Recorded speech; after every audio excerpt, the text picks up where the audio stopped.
Yeah, that's what I couldn't articulate previously. So it ended up there was sort of an arrangement between me and a social worker in, I think it was Nottingham. So he would do the gender stuff effectively because he was working with a child-based group or children as part of his profession. So he was concerned about harm to them, and I would do the quote-unquote race stuff because I was in Birmingham and had that kind of family background and could sensibly get away with it, and had to anyway because you were working in the polis of Birmingham. So as the job, we'd had to flee Chamberlain House because of riots previously. So of course this was many years pre-diagnosis. Of course, in hindsight, it was of course quite funny to enjoy the relative peace of walking down by New Street before that awful carbuncle I think was put up by the Scientology building just in the peace as this riot came towards us, because I was delusional perhaps in those days. I thought the McGrath shield would save me, but perhaps not. It was better to get out of town. But you didn't realise how bad it had gotten until pre-pandemic. I went to pick up a package in Whitton, and people were talking to me as if I'd come from a different country or something. But as the pogrom started in 2020, something was clearly off about it. I couldn't work out where the attack vector was coming from. So of course it didn't make sense in a British context. You've got this frightening training with Angela Davis popping up in it, but because you're in Britain, I mean the whole thing was just a bit sort of Monty Python-esque anyway. I mean, you couldn't take it seriously. So in terms of pushing back, you think, okay, well, the skid for us isn't that bad. I can plant my feet a bit and then start taking the piss out of these people. When Peter Bishop started posting the psychopathic women and this kind of stuff, it was quite easy. And when you are funny at that kind of moment in history, it does catch them off guard. They can't do anything with it. So organically the mind was, okay, here's a problem, and you know when to cut and parry and withdraw and this kind of stuff. So the old man, being in that household, did teach you to avoid blows all the time. Again, the guy basically never physically hit me. I think he tried once in all the years. It was so embarrassing he gave up and then used his brain for the rest. But the denizens of the department can't cope and are just falling apart.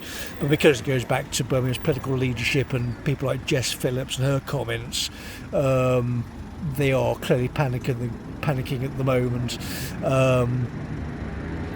But yes, to finish it off then, so it was Varney, wasn't it? Yeah, so we couldn't discuss a lot of it because Varney was more sinister than he appeared to be. So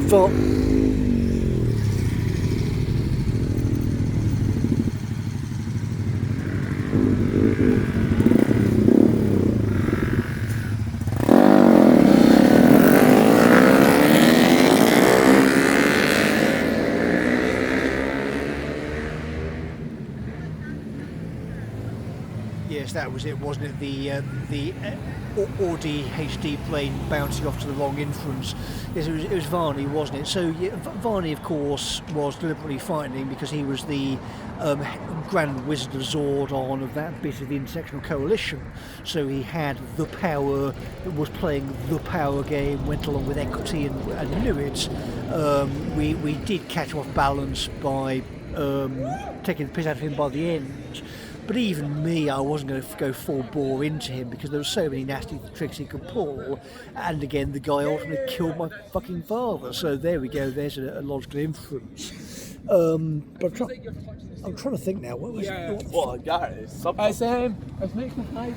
Yeah, so that was it, wasn't it? So it wasn't just at the end. So you're taking the piss out of Varney for equity at the end. But during the pandemic, you're saying to the guy, well, the borders are open. And if you're thinking about virology, how much sense does this make?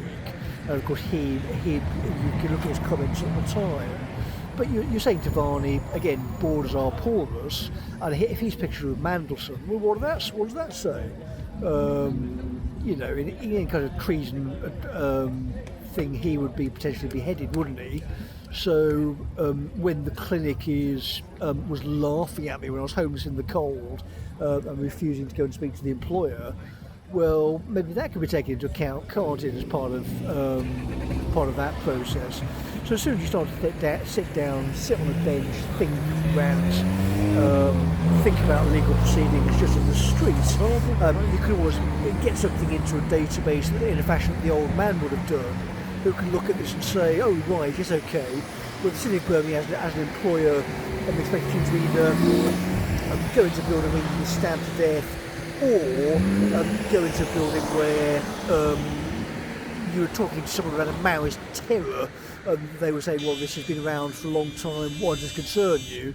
I mean, the quality of the people in our public bodies, yeah, it's always this problem, isn't it? Again, you start to make a joke of it, then it's no, just remove these people. We're thinking, I mean, Helen's antics just is the cherry on the cake, isn't it? This woman's got access to a computer. She's hiding somewhere in a cottage, I believe, collecting her money from subscriptions and writing. But there's no concern, again, for the people she was supposedly assisting all those years ago. The people who in workplaces, the guys like Isherwood as well, Anna Thomas, what happened to these people after 2020 and onwards? There was no genuine concern, I think, in a lot of these cases. In 2020, these people sort of blundered into landmines, but you're still sitting here in 2026, and this disgusting behaviour is still carrying on. I mean, come on. There is no logical way now to sort the country out other than the king abdicating is the peaceful solution out. If you want a peaceful resolution, get him to go, get his son to actually defend the country, take his inheritance seriously. Because if he's subject to sit here on a bench recording this kind of stuff, as we don't know who is the sort of anglicised West Indian who's sitting there complaining that Britain has gone to it, versus the Crenshawists or Islamists or whatever, when Birmingham has been pumping that Maoist poison through corporate communications and hiding from press, police, commissioners and everything. I mean, come on.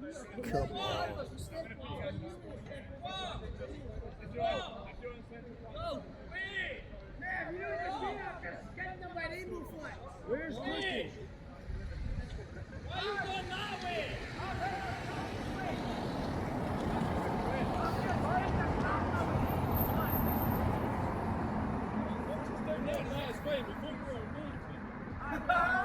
On the ground. You got it.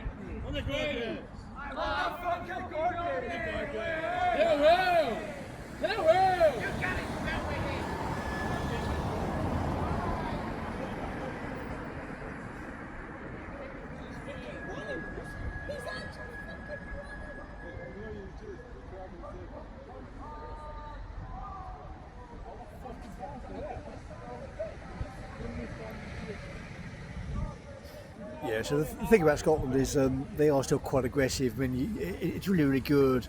So this is probably why the managing director and David Fern is hiding.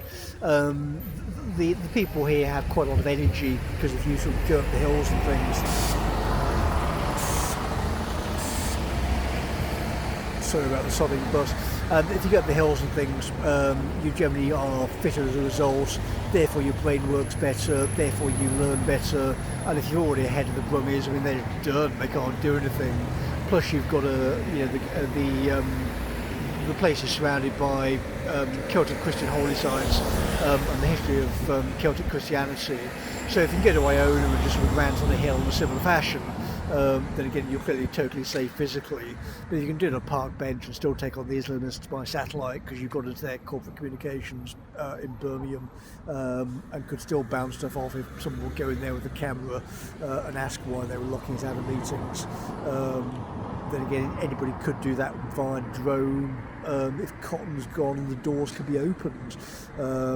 If Birmingham could be used as a drone test lab now. So again, think it through. Henry Bolton comes in with an election victory, and he's got to, as it stands, answer to one of the members suggesting that this would need to take place as part of a defence review. You know, I mean, if you're in the city of Birmingham now, would you be preparing drone defences? So, given the hostile takeover and the access to corporate communications by Muslim gangs, when these guys pop off, because they've made it clear they're not leaving, so the only alternative is ethnogenesis with the residents of Green Lane, or the army getting involved, or something else. You know, just thinking it through. So again, I can only recommend for public health and safety, if you are the target of John Cotton's aggression for power and money, based on the evidence in corporate communications, etc., in Birmingham servers, then I would recommend getting physically out. So even Helen Pluckrose would go and look at Birmingham's corporate communications and would insult court officers having lived through that kind of stuff, and laugh at them and suggest they get stabbed to death. What a classy lady. What a classy lady.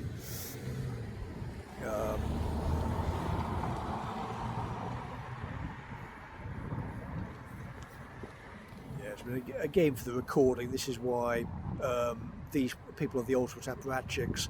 So when their money is being taken away, these people will just go for the throat and just attack, say whatever they need to say to get that away.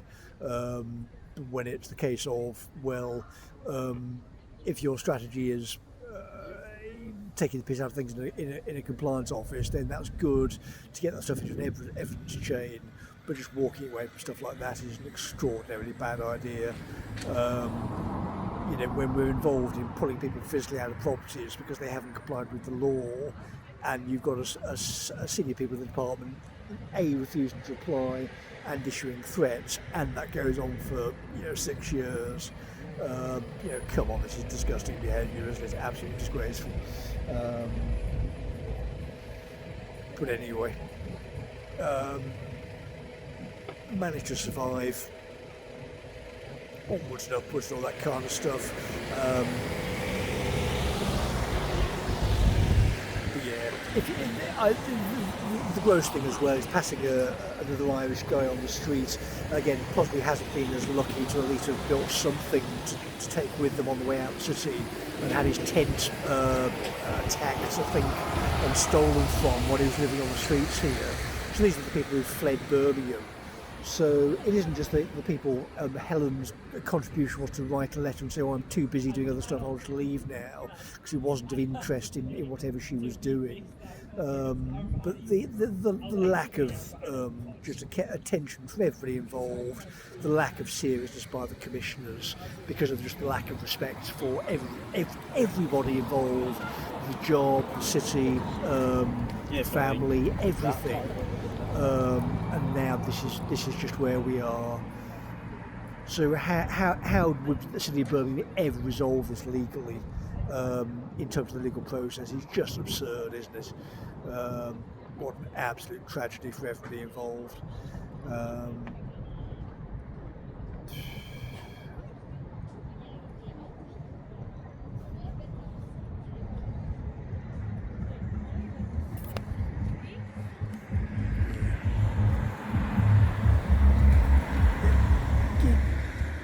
Give it till that thing is removed, to get this bloody thing off the castle so people can see around it, get some of the chaos maybe withdrawing from the city, and just get it directed down south to Birmingham. So again, if anybody picks these things up, just go and pass this to anybody you can in that city, and just remind them that all we want is just a police liaison.